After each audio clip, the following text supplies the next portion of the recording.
Where's Wilson?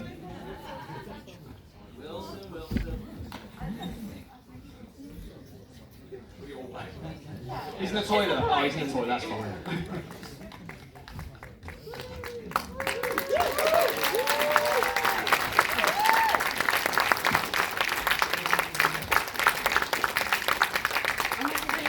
On stage with us an ambassador from Movember, Bobby Gonzalo, who is Movember are the charity partner for this film. So thank you so much.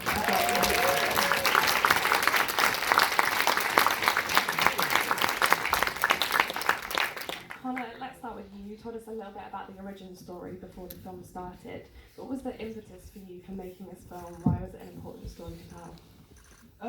I think for the short film particularly, it was just after the event happened, and it was how I was just so overwhelmed by how basically seeing the emotions in my male friends. I just thought it needed to be told in the short form. We were really lucky to be able to do that to a nice level, and it just felt, it sounds so like wanky director talk, but it felt like I hadn't said the whole thing, and it felt like there was more to say. And I think, you know, the short film got a really great audience, but I think if there's any way that this film could be shown to like 12-year-old boys in school to see that this is a version of masculinity they could be, or you know, if it helps someone through the testicular cancer angle, you know, I just thought there was an importance that maybe a feature version could bring to an audience that I felt was important. You spoke about the importance of male friendship. What I thought was also really beautiful was that it was an end-of-life film that actually involved the person that was going through it. Can you speak a little bit about kind of bringing that to the screen and kind of doing it in a way that, you know, isn't maudlin but was sensitive? Of course, yeah. I think there's like a real trope with. Oh, there's Wilson.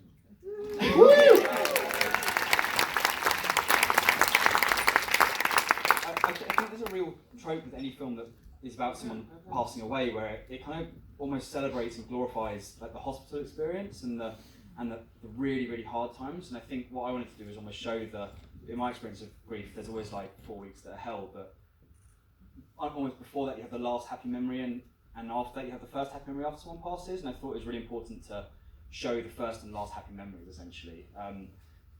What was the question?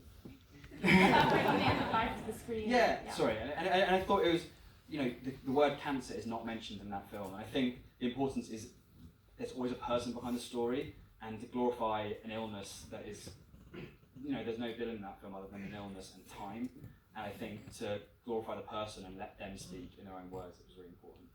Thank you. Bobby, bringing you in here. Hi. I'd love to talk. I'd love to hear about what you do for Movember and why it's important for you to see films like this on the screen. So I've been an ambassador for Movember for 5 years now.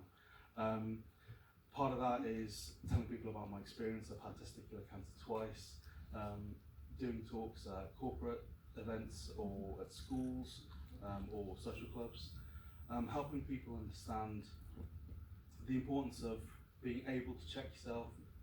Obviously it's Testicular Cancer Awareness Month in April, but you know, when I still a little bit emotional from the film, I'm going to be honest with you. When I first started this, I was very much thinking, oh, you know what, this is just going to be a bit of a passing thing.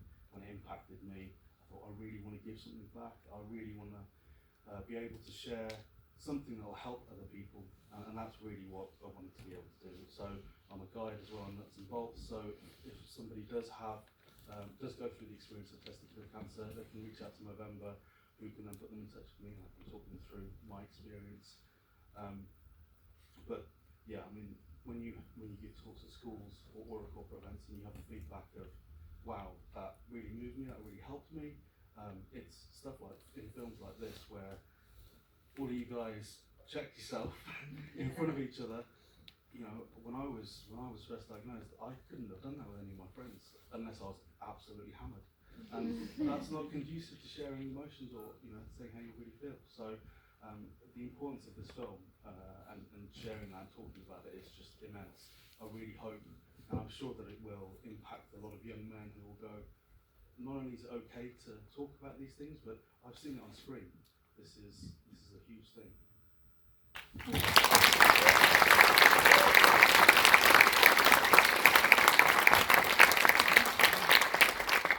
Connor, keep that mic. I'm coming to you. We're going to go to each of our cast members now, and I'd love to hear about what first resonated with you within the script and what excited you about your role in particular. I Hi everyone. I feel what first resonated with me was the kind of truth and honesty behind the story. When I first met Connor, to hear that this was something that came from a first-hand experience really appealed to me as an actor, because then I knew that what I could do was kind of based in reality.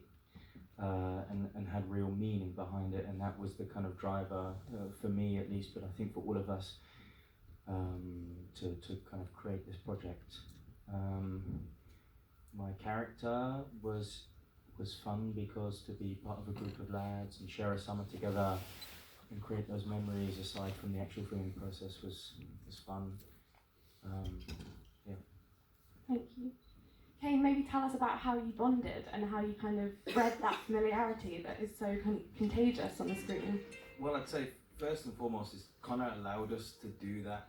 Like, he gave us the comfort of being able to like improvise heavily. He would say, you know, as long as you got my stuff, go crazy for it. And he even told me that, you know, well, I don't know if this ended in the final edit, but he said, you know, when you improvise something, everyone's reactions to it is going to be more natural, so they're probably going to laugh.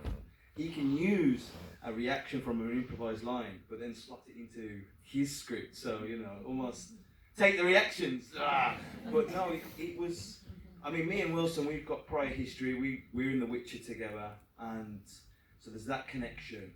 But again, it's just Connor allowed us to really just blossom and grow. There wasn't a point where we stepped on set going, oh my God, we need to make sure we get this and that done, without having a play first and a discussion. So yeah, that's what it was for me anyway.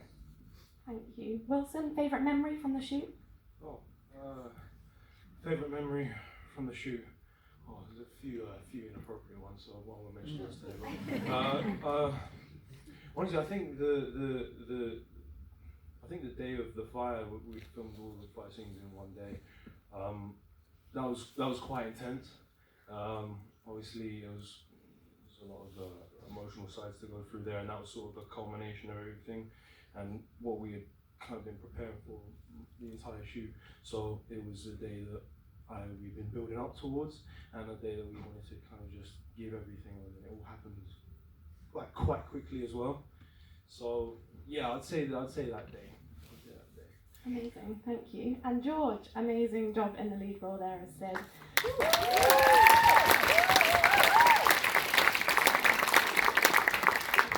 Can we talk about some of the emotional challenges of bringing this role to the screen and what you specifically wanted to bring to it as an individual and as an actor? Yeah, I'll touch on the emotional side of things first. I think I spoke about it quite a lot today, and like when we've had these screenings and stuff. I think this is going to sound so ridiculous. We're so lucky as actors to be able to step onto set and use it as essentially a cathartic exercise to explore emotion and try different things and really work through not only what we're bringing on that day, but how we're feeling, you know, in the build-up that previous year, whatever it is. And I think, like Conrad touched on, this is such a story that's based in reality that we can bring our own experiences to it and we can try. And I just think we're really lucky, and it sounds so fucking stupid. What was the second part of the question? What you specifically wanted to bring to the role as an actor and as a person? Honesty. Hey Bobby, it's really good to see you. But yeah, like we had conversations in the build-up, and of course, I wanted to feel informed via Bobby and via Connor and via the team. But I think what it was for me was very much just grounding it in reality, making sure I brought truth and uniqueness to the story, because I think all of these stories, as much as we all experience grief, we all understand what grief is, they're completely unique. And I think what Sid is trying to do in this is create that unique moment, that unique energy and that build up to his death. So yeah, I wanted this story to be individualistic and honest. Thank you. And Mia, hi again, great performance. I'd love to talk about what you brought to the role specifically.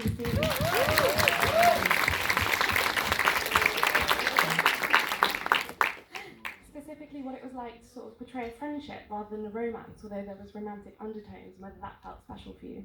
Yeah, I think we did explore that. We did actually film a kiss between Lily and Sid that, like speaking to Colin about it since, in the final edit, it just made it a lot more that they were there for support for each other as opposed to anything more than friendship. And yeah, I think that was really fun to kind of get to explore those kind of boundaries of what are friends, what are more than friends, and just two people that were there for each other when they needed them. And how something can be fleeting but also so meaningful as well. Yeah. It's really gorgeous. And Jeff and Tara, I think you've won my hearts as like the best on-screen parents ever.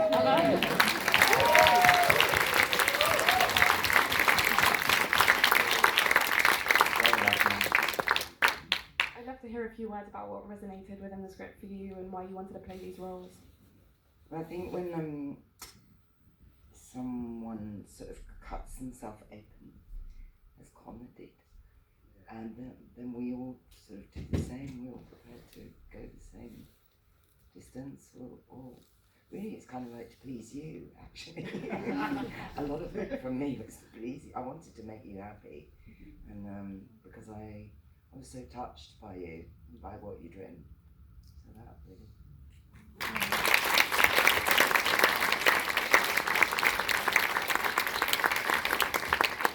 Well, me as a dad, wow.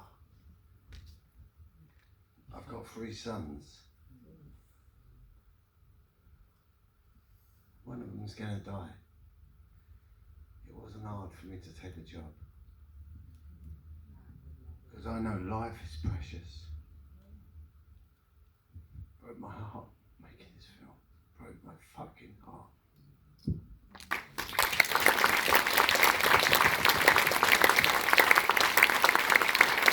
But for Connor, who stuck with it, I didn't want to be in the last scene. I said, I don't think it's right without her. You know, I fought for it, but he was like, Jeff, please. I was like, oh, okay. So we fought and battled, but it was lovely to see all your reactions tonight, you know, for a heartfelt film about a really serious subject. That as a gypsy as I am, I don't even mention the bad word. Love you all for coming. Thank you, and enjoy your night after.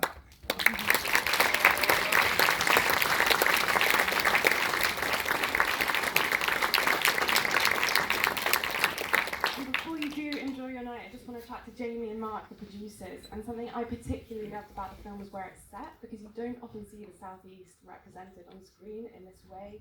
Talk to me about why that was important to you and why place, as it kind of became apparent, was so important to this film.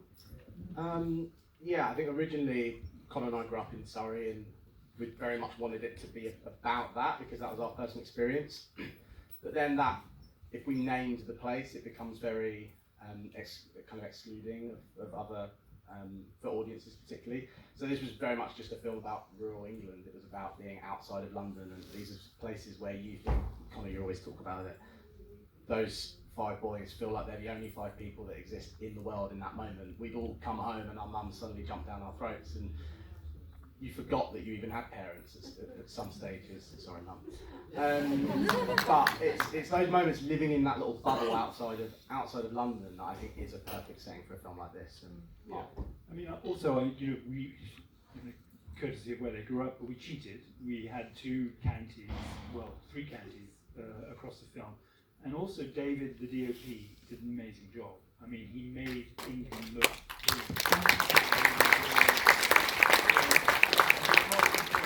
commercials background. Everything looked like a really high-end commercial. I forgot Mark was here. We also did the film for nothing. Yeah, Jeff did me a favour. Yes, he did. But Jeff likes doing favours. That's the fucking point. So I think that we definitely had a great experience and a wonderful cast, and of course wonderful people to work with like Connor and Jamie. So we feel very honoured. Thank you so much. I'm going to hand over to Jamie to say I love Mark, I didn't know he was here. I love that he was here, I didn't even know that. one final thing. Security, if possible. If we could, you will have seen some QR codes tonight. Could not be where we are, obviously, without the amazing Bobby Bansall and the whole Movember team who just supported us unbelievably. Please remember why this film exists. We need to get young men talking. We need to get young men checking themselves. We are emotional beings. please, if you can, scan the QR code, donate. If everyone here paid the price of a cinema ticket tonight, we'd be able to raise quite a lot of money for Movember, and if you can afford a bit more, please do. One other thing is there's another QR code which we have Fireface filters, which are super fun. If you want to see what your Fireface is, scan that QR code and share it online. Is there any questions? That's what we want to ask. Yeah, we might. Q&A is. Ted's looking, so we might. Finally, we're going to be around for the next 2 hours in the bar. You're all more than welcome to join us. No, I'm going to Please pass come this mic round now and give you a question. Who wants a question? Maybe someone who wants a question. Anyone put their hand up for a question on the film? All put your hands together and join me in giving a huge round of applause. There's got to be someone.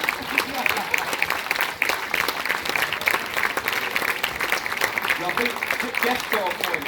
If anyone, the whole film is about talking about grief, please come up to us, talk about it, share your experiences. We're all here for it. We all want to hear it. So yeah, lots of love. Honestly, it's really special for the kids tonight. Cheers.